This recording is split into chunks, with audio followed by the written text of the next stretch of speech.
வணக்கம் நண்பர்களே. இன்னைய வீடியோ ஒரு செடி வளர்ப்பு இல்லை, எங்கள் தோட்டத்தில் நடந்த ஒரு சின்ன சம்பவத்தை தான் உங்களுக்கு காட்ட போகிறேன். அது என்ன சம்பவம்னு வாங்க பார்க்கலாம். காலையில் தோட்டத்தில் தண்ணி ஊற்றிட்டு இருக்கும்போது ஒரு மைனா உட்காந்தது. யூஸ்வலாக ஒரு சம்புக்கு மேலே ஒரு சிமெண்ட் திண்டு மேலே தென்னை கம்பு இதெல்லாம் போடுவோம். நிறைய பறவைகள் சாப்பிடும். அந்த இடத்துல உட்காராம கீழே என்ன பண்ணிகிட்டு இருக்குதுன்னு பார்த்தா, டக்குன்னு ஒரு ஓணம், சின்ன ஓணம் தான் போயிட்டு இருந்தது. படக்குன்னு பிடிச்சிருச்சு. அந்நேரம் என்கிட்ட கேமரா இல்லை. சரின்ட்டு நான் உள்ளே போய் எடுத்து வரக்குள்ள அந்த இதை கொன்று அப்படி சாப்பிட்டுட்டு இருக்குது பாருங்க. எனக்கே ஆச்சரியமா இருந்தது. மைனா கூட இந்த மாதிரி உயிரினங்கள்லாம் சாப்பிடும்ட்டு நான் நினைக்கவே இல்லை. இந்த மைனா இந்த மாதிரி பறவைகள்லாம் தானியங்களை மட்டும்தான் சாப்பிடும் அப்படின்னு நினச்சிட்டு இருந்தேன். காக்கா நம்மளுக்கு எல்லாருக்குமே தெரியும், அது ஒரு அனைத்துண்ணி அப்படின்ட்டு. ஆனால் இந்த மைனா கூட இப்படி செஞ்சது எனக்கே ரொம்ப ஒரு ஆச்சரியமாக இருந்தது.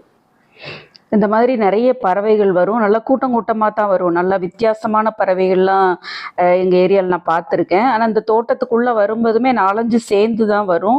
ஆனால் இந்த மைனா மட்டும் என்னன்னு தெரில, தனியாக வந்திருக்குது. இதே ஒரு காக்காவாக இருந்ததுன்னா நல்லா ஷேர் பண்ணி சாப்பிடும்.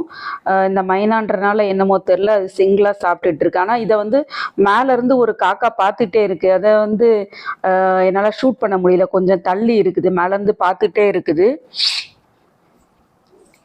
2-3 அணில்லாம் கூட இந்த பக்கம் பக்கத்தில் சுற்றிக்கிட்டு இருக்குது. மேலேருந்து கீழே அப்படியே பார்த்துட்டே இருந்த காக்கா டக்குன்னு ஓடி வந்துருச்சு. ஓடி அதை பிடுங்க பார்த்துச்சு. ஆனால் அது கொடுக்காம அந்த பக்கம் தப்பிச்சு போயிருச்சு. அப்படியே தப்பிச்சு திரும்பவும் காக்கா விரட்டினப்போ அப்படியே மேலே பறந்து அந்த பக்கமாக இறையோடே அது தப்பி போயிருச்சு.